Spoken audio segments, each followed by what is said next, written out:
llanto que emergía de la oscuridad se colaba por cada rendija, desgarrando el silencio con un clamor que helaba la sangre.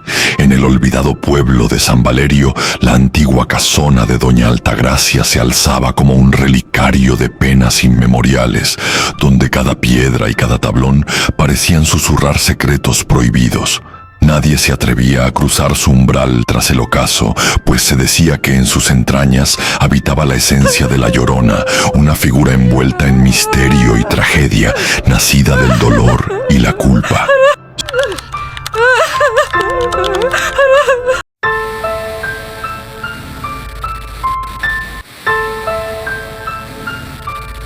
Sofía, una joven periodista marcada por sombras del pasado, arribó a San Valerio impulsada por la necesidad de desentrañar verdades enterradas.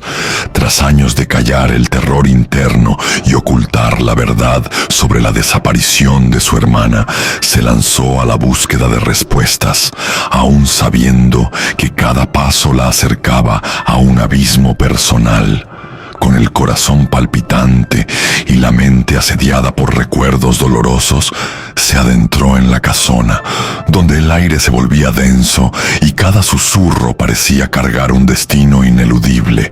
Al cruzar el umbral, el crujir del suelo antiguo acompañaba sus pasos, y un tenue aroma a humedad y flores marchitas impregnaba el ambiente.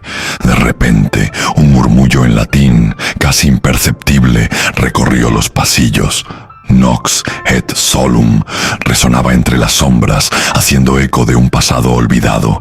Cada rincón parecía repleto de presencias invisibles. Las paredes, cubiertas de moho, parecían llorar en silencio, dejando caer gotitas que recordaban lágrimas incesantes. En una sala iluminada únicamente por la luz temblorosa de la luna filtrada por ventanas rotas, Sofía descubrió un espejo antiguo, ornamentado con intrincados grabados de figuras que expresaban sufrimiento y desesperación.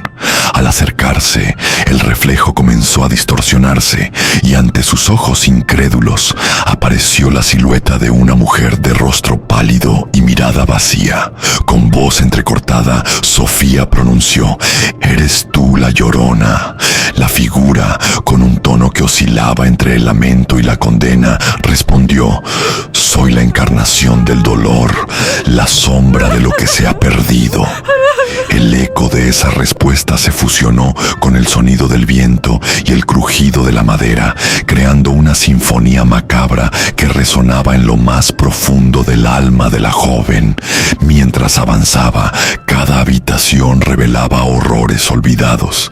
En un pequeño despacho encontró un cuaderno desgastado, sus páginas llenas de garabatos y palabras que hablaban de traición, abandono y redención fallida.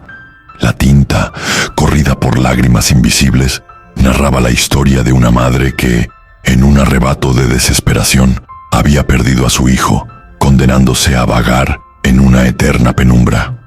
La lectura despertó en Sofía un torrente de recuerdos reprimidos. La culpa por haber guardado secretos tan oscuros le oprimía el pecho, y la atmósfera se volvía cada vez más opresiva. De repente, en medio del silencio sepulcral, se oyó una voz, apenas un susurro que parecía surgir de las profundidades. «Recuerda, no puedes huir de tu destino». Esa frase, pronunciada en un tono casi imperceptible, reverberó en los pasillos, mezclándose con el sonido del latido acelerado de su corazón. Las sombras se alargaron y la realidad se desvaneció en un torbellino de visiones distorsionadas. Cada imagen, cada sonido, contribuía a que el terror se impregnara en cada fibra de su ser. El clímax se aproximó cuando, en una habitación apartada, el espejo reveló una verdad devastadora. La imagen que devolvía no era la de una extraña, sino la de Sofía misma, transformada en la encarnación del lamento y la condena. La revelación cayó como un martillo sobre su existencia. La leyenda de la Llorona no era una entidad externa, sino el reflejo de su propia culpa, de los pecados que había enterrado en lo más profundo de su alma. Con voz temblorosa, la aparición repitió: «Tú sellaste el destino, tú fuiste la semilla del dolor». La mezcla de confusión y horror se apoderó de ella mientras comprendía que cada paso en la casona la había conducido a enfrentar la oscura verdad de su ser. La casona, con sus murmullos y ecos, se había transformado en un tribunal implacable, donde el pasado y el presente se entrelazaban en un destino inevitable.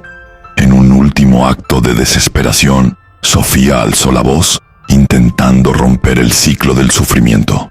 «Perdóname, perdóname, por favor». Pero sus súplicas se perdieron en el eco interminable del lugar, y el aire se llenó de un frío que parecía absorber toda esperanza. Las sombras se cerraron a su alrededor, y el espejo, testigo silencioso de la verdad, reflejó el grito desesperado de una vida condenada. Mientras la oscuridad devoraba los últimos vestigios de luz, una frase final se deslizó en el silencio, como una maldición sellada en el destino. «Finis est iter».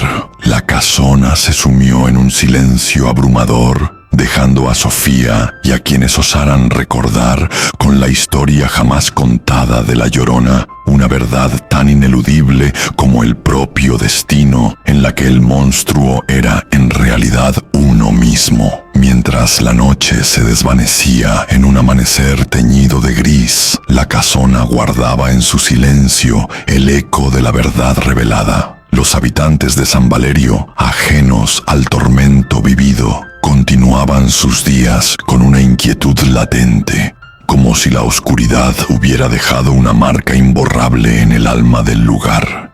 Y en cada esquina, en cada sombra que se movía furtiva, se percibía el susurro de un destino ineludible, recordando a todos que el dolor del pasado nunca se olvida y que a veces el mayor terror reside en el reflejo que uno encuentra en sí mismo.